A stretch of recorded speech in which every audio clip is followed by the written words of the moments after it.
Kapolri nonaktifkan jabatan Kadif Propam Polri, Verdi Sambo buntut tewasnya Brigadir J. Jalannya atau kemudian bahkan melakukan penyelidikan atas jalannya proses pengungkapan kasus yang menjadi concern kita bersama. Itu yang pertama yang ingin saya tegaskan. Terus yang kedua adalah juga kami tentu saja Komnas HAM membuka diri terhadap informasi yang dimiliki oleh masyarakat, dimiliki oleh publik, kalau ada memang hal-hal fakta-fakta yang terkait dengan kasus kemarin. Tentu ini makin mengundang banyak pertanyaan, dan pertanyaan ini sudah tidak lagi spekulasi. Banyak pertanyaan yang standarnya menurut saya semakin tajam terhadap fakta-fakta. Ya.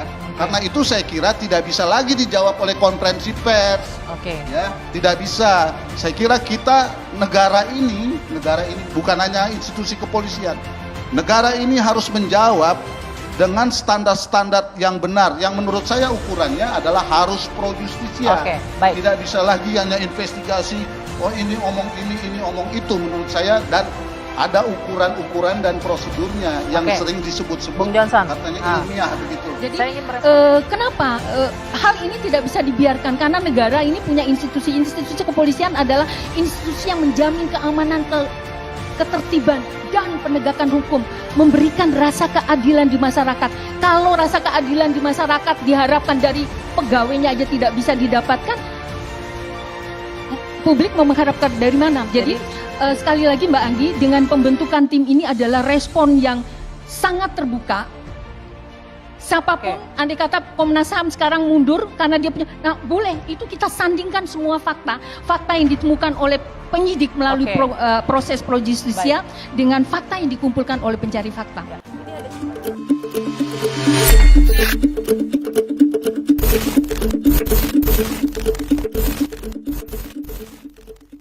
Polri menonaktifkan Irjen Verdi Sambo dari jabatan Kepala Divisi Propam sebagai buntut baku tembak di rumah dinasnya yang menewaskan Brigadir J. Keputusan ini diambil untuk memudahkan pengusutan kasus tersebut. Kita melihat ada spekulasi-spekulasi yang muncul, tentunya ini akan berdampak terhadap proses penyidikan yang kita lakukan. Begitulah kata Kapolri Jenderal Listio Sigit Prabowo. Oleh karena itu malam hari ini kita putuskan untuk Irjen Verdi Sambo sementara jabatannya dinonaktifkan. Dan kemudian jabatan itu saya serahkan ke Pak Wakapolri. Begitulah tambah dia. Sebelumnya keluarga Brigadir J meminta Irjen Verdi Sambo dinonaktifkan dari jabatannya, supaya objektif perkara ini disidik dengan baik. Kata kuasa hukum keluarga Brigadir J, Kamarudin Simanjuntak. Meminta penyitaan mobil dan rekaman percakapan Kamarudin, dia juga meminta Karo Paminal Div Propam Polri, Brigjen Hendra Kurniawan, dan Kapolres Metro Jakarta Selatan Kombes Budi Herdi turut dinonaktifkan dari jabatannya. Jadi kami atas nama keluarga memohon dengan sangat kepada Bapak Presiden RI selaku Kepala Negara dan Kepala Pemerintahan supaya memberi atensi demikian juga Komisi 3 DPR RI selaku Wakil Rakyat, termasuk kepada Bapak Kapolri untuk supaya sementara menonaktifkan Kadif Propam Polri atas nama Verdi Sambo. Begitulah ujarnya. Dia menambahkan mobil yang dipakai Verdi Sambo dari Magelang ke Jakarta pada Jumat 8 Juli juga harus diamankan. Termasuk rekaman percakapan antara Brigadir J dengan Sambo selaku komandannya.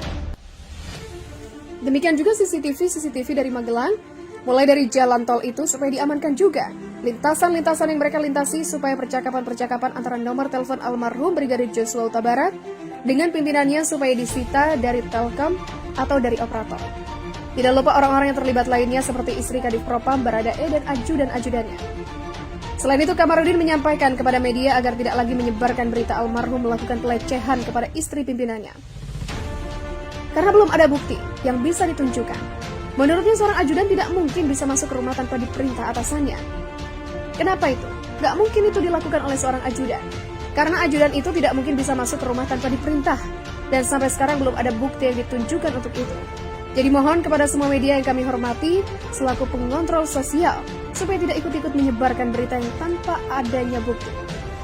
Begitulah Kamarudin menandaskan. Melaporkan adanya dugaan pembunuhan berencana keluarga almarhum Brigadir J, juga melaporkan kasus adu tembak polisi itu dengan dugaan pembunuhan berencana di Barreskrim Polri Jakarta Selatan. Aduan itu tentu dengan laporan polisi nomor LP-B0386 tanggal 18 Juli. Dalam aduan itu tertulis bahwa laporan itu terkait dengan dugaan tindak pidana pembunuhan berencana dan atau pembunuhan dan atau penganiayaan berat. Teka-teki hilangnya HP Brigadir J yang tewas ditembak di rumah Irjen Verdi Sambo. Apa isinya? Kasus penembakan di rumah Kadif Propam Irjen Verdi Sambo yang menewaskan Brigadir Nofriansyah Yosua Huta Barat alias Brigadir J memasuki babak baru. Pihak keluarga menduga kematian Brigadir J merupakan pembunuhan berencana. Keluarga Brigadir J melalui kuasa hukum Kamarudin Simanjuntak telah melaporkan dugaan tersebut ke Barreskrim Polri pada Senin 18 Juli. Tidak hanya itu, keluarga Kamarudin juga akan melaporkan dugaan pencurian telepon seluler Brigadir J yang masih belum ditemukan hingga saat ini dan dugaan peretasan ponsel ke beberapa keluarga. Kemudian juga melaporkan dugaan tindak pidana penggelapan atau pencurian handphone dari almarhum. Kami juga akan memberikan laporan tentang dugaan tindak pidana komunikasi, yaitu ayah, ibu, kakak, adik korban diduga diretas tanpa izin. Begitulah tegas Kamarudin. Kamarudin menyebut sejumlah barang bukti lainnya disertakan dalam upaya pelaporan itu seperti bukti video adanya luka sayat di tubuh almarhum Brigadir J.